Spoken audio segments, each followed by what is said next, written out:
The Fossibot F101, it's a rugged smartphone which has a really good built-in quality. It has 4 dedicated giga of RAM plus 3 virtual plus 64 giga of storage, which can be expanded up to 1 terabyte using a TF card. And the most interesting feature of this phone is the speaker, which performs really well. But first, let me just show you what is in the box. This is a quick overview of the box, and here at the back there are more specifications about the product. It comes with a charging cable, user manual. Here is an overview of the phone, but obviously I will go into more details, and it also comes with a SIM card ejector. It's a quick overview of the screen. It's a 5.45-inch display. Here at the top it has the ear speaker, the selfie camera. It comes with a pre-installed foil which looks like this, and these are the bars here at the and also at the top. The side has a very interesting design. I also like the pattern. This one is the power button, lock button, and also fingerprint reader, which works pretty well. These are the buttons plus and minus to adjust the volume, and at all 4 corners it has protection. Here at the top, as you can see, there is nothing. Here is the function button. I'll show you also how to set this up, and this is the SIM card tray TF card, and here at the bottom it has the charging port, which is well protected with this material because the phone is waterproof. And here at the back it has the strap for the lanyard, very nice, and also it has an interesting integrated case. It's a rugged phone, obviously. What I found interesting about this phone is that you can see over here an interesting design, and also on the other side matching the one at the side. The cameras are located here all around, and also the flash is here. And what is interesting is the speaker, which is located here at the top, but mind that it takes a bit of extra space, as you can see, and also mind that the phone is quite thick. So just get an idea, this is how thick it is compared to my finger. So what I consider to be quite important is the weight of this phone, considering how thick it is. And I have here a scale, and it comes at 354 grams. In order to access the SIM card, the tray is very simple. Just remove this protection over here, and with the pin included in the pack, just open it like this. And but mine, that is a bit difficult to remove considering that is well protected. So you can use the pin just like I did, and you can take 1 SIM card and 1 TF card up to 1 terabyte. The phone runs on Android 12, and this is a quick overview of the interface. It seems like it's this orange matches basically the red on the side. Here's a quick overview of the menu.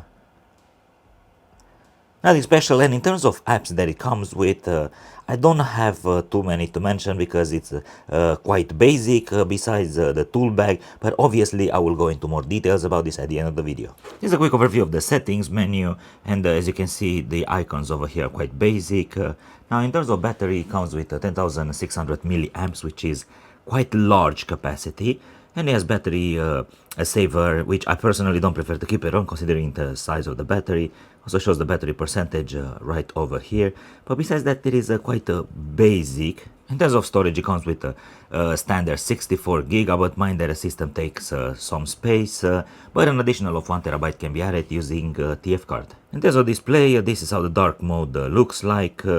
And also you can activate the night light, which will transform the screen into this kind of orangish, very good for your eyes. And you've seen before, you can also activate from here adaptive brightness based on a preference. The phone comes standard with 4 GB of RAM, but you can also add up to 3 GB of virtual memory. And in order to do so, just go here to memory expansion. Obviously you need to activate this, and then just drag the bar.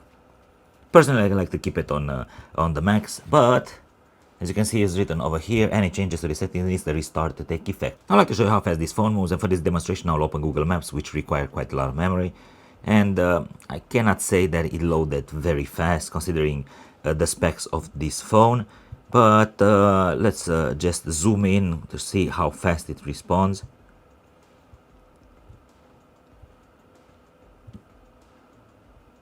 Now let's see how long it takes to open Google Chrome, for example. And yes, it loaded, and then for example Google Meet, it's not that fast. And for example Google Chrome again, and for example if I go here and I like to open YouTube, it takes a bit of time to load. From this point of view, I'm not very impressed. Even the files take some time. Now, for example, swapping between apps, it's easy, but at the same time, nothing major to mention about it. In terms of performance of the screen, this one doesn't disappoint. As you can see, the colors are accurate.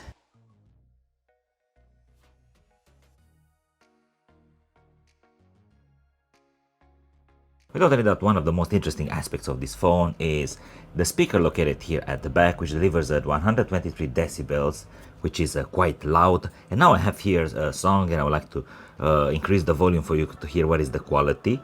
Obviously, when I'm holding the phone, the music comes from this side, and now it's like mid-level. But things completely change when you flip the phone like this. And I'm gonna slowly increase the volume.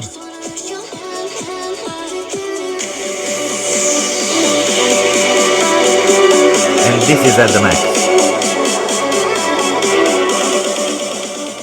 Obviously, there are two ways to control the volume, either using the buttons here located on the side, or either you use the bar, which is very responsive. And something that I've noticed, for example, when you keep the phone in this position, you can easily get access to the buttons over here, just like this. And you don't cover the speaker that much with your fingers, and the sound quality is still decent.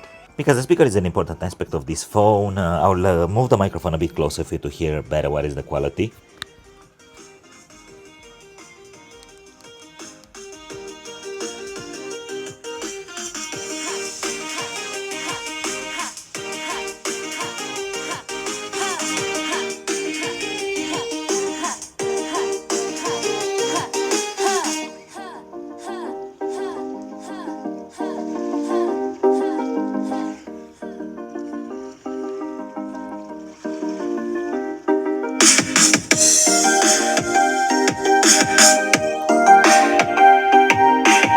Now I would like to make another test. I'll move the microphone a bit closer. And for example, I would like to increase the volume.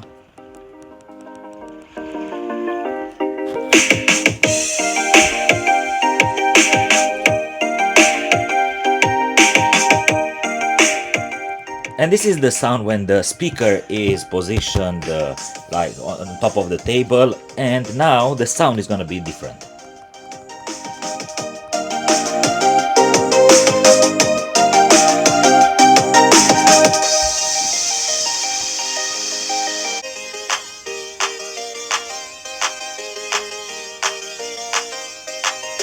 Playing games, it's a pleasant experience. So far, I didn't experience any kind of issues in terms of glitches or for the games not to load on time.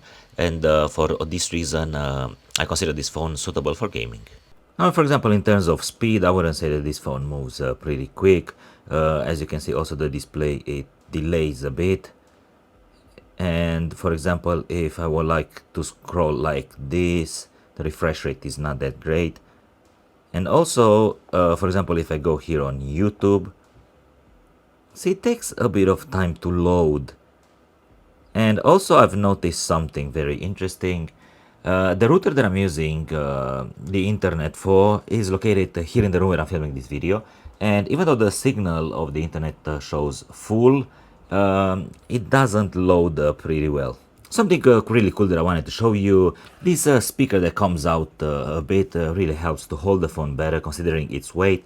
As you can see, I'm pushing it here with my finger, and I really like this feature. This is the position of the phone when it's kept with the speaker down, and there is a bit of space over there for a better sound experience. And also if I move the phone, it is a bit wobbly, but obviously considering the position of the speaker, this is not something to disturb. And for example, if I keep the phone in this position, it stays properly flat on the table. I'm recording the sound of this phone for you to hear what is the quality, and to access the toolbar, just go in the menu, and it has the compass, which looks like this. I cannot access the sound meter because I'm using the microphone at the moment, and the peak hanging looks like this. And also the gradient, and you have the height measure, and for this one you have to put your height, and if you press next, then you have to aim the phone to a certain subject that you would like to get the measure. You get the magnifier, which basically opens the camera, and you can go very close to subjects, and you can also zoom in just like this. You get the warning, and this is an interesting feature. You can activate the screen to change colors. You can activate the warning alarm. And you can activate the flash, which will blink, and at the same time you can activate all three.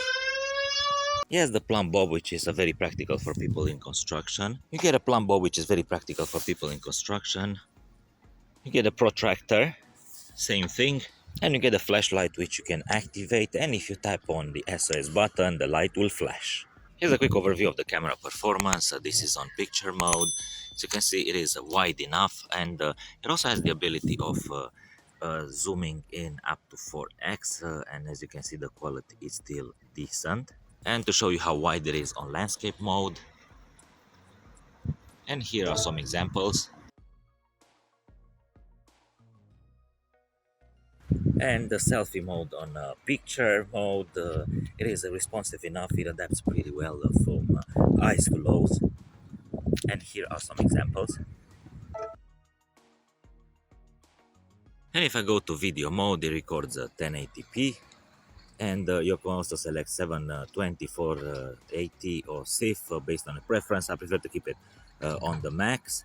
And you also have the same option to zoom in up to 4x, and also the quality is decent. There is also the mono option, which basically takes black and white pictures. There's also the beauty mode, which adds some kind of filter, which softens the skin. But even if I put it on 9, which is the max, I don't see too many changes. And it's a selfie camera on video mode. And as you can see, it is responsive enough. Even if I move like this, it adapts pretty quick from highs to lows.